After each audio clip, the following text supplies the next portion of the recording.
Omicron के नए variant की जो चर्चा है उसका क्या प्रभाव और कितना प्रभावी है डेल्टा के कंपैरिजन में, या कितना घातक है वो, क्या इस पर सरकार ने कोई अध्ययन किया है, और अगर अध्ययन किया है तो उसका क्या परिणाम? नमस्कार, द इंडिया टॉप देख रहे हैं आप। कोरोना वायरस धीरे धीरे अपना रूप बदल रहा है। इसके पहले डेल्टा वेरिएंट देखा गया था और अब ओमिक्रॉन वेरिएंट देखा जा रहा है, जिसको लेकर देश दुनिया के तमाम वैज्ञानिक इस मसले को लेकर अध्ययन कर रहे हैं कि इसका प्रभाव कितना होगा, किस तरीके से ये लोगों के जनजीवन पर इफेक्ट डालेगा। साथ ही आपको बता दें, सरकार ने भी इसको लेकर गाइडलाइंस जारी की है और बताया जा रहा है कि सरकार कुछ दिनों के अंदर इस मसले को लेकर अध्ययन करेगी।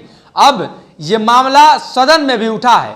राजीव रंजन सिंह उर्फ ललन सिंह जदयू के राष्ट्रीय अध्यक्ष हैं, बिहार मुंगेर से हैं। उन्होंने इस मसले को लेकर सरकार से सवाल पूछा है कि जो नया वेरिएंट आया है, इस वेरिएंट को लेकर सरकार के पास क्या तैयारियां हैं, किस प्रकार से सरकार इसको देखती है और सरकार का अध्ययन क्या है। देखिए वीडियो। वैक्सीन लगाने के मामले में देश ने इतिहास कायम किया है। इसके लिए सरकार की जितनी प्रशंसा की जाए कम है, और वह भी वैक्सीन, देश में निर्मित वैक्सीन लगाया गया।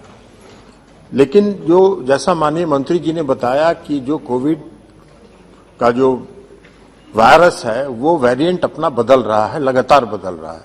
पहले जो प्रारंभिक दौर में आया, फिर डेल्टा वेरिएंट कन्वर्ट होके आया और अभी ओमिक्रॉन आया।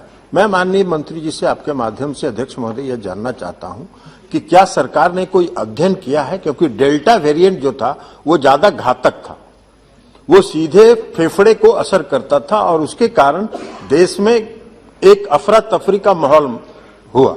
हम माननीय मंत्री जी से आपके माध्यम से अध्यक्ष महोदय जानना चाहते हैं कि ओमिक्रॉन के नए वेरिएंट की जो चर्चा है उसका क्या प्रभाव और कितना प्रभावी है डेल्टा के कंपैरिजन में, या कितना घातक है वो, क्या इस पर सरकार ने कोई अध्ययन किया है, और अगर अध्ययन किया है तो उसका क्या परिणाम? तो देखा आपने किस तरीके से ललन सिंह ने सरकार से सवाल किया है और साथ ही साथ उन्होंने कहा है कि देश ने जिस प्रकार से कोरोना वैक्सीन को लेकर जो अभियान चलाया है, वैक्सीनेशन चलाया है, बिहार में भी 6 करोड़ से अधिक लोगों को वैक्सीनेटेड कर दिया गया है। ऐसे में उन्होंने अपने ही सरकार के जो मंत्री हैं स्वास्थ्य विभाग के, उनसे सवाल किया है और इस मसले को लेकर पूछा है कि आपकी क्या तैयारी है और जनता के बीच जो जानकारियां हैं उस जानकारी को कैसे फैलाया जाए, आपके पास जो जानकारी है उस जानकारी को जनता तक कैसे पहुंचाया जाए, और साथ ही साथ इस वेरिएंट से जनजीवन पर क्या प्रभाव पड़ेगा और इस वेरिएंट के आने के बाद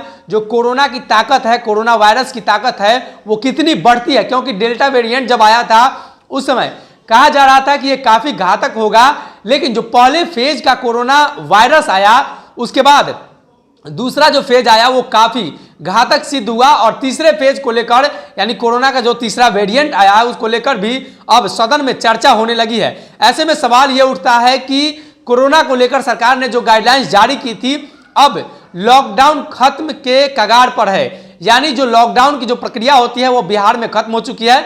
ऐसे में फिर से एक नया वेरिएंट आ गया है, तो सरकार उसको लेकर क्या कुछ तैयारियां कर रही है, जिसको लेकर सदन में आज सवाल किया गया है।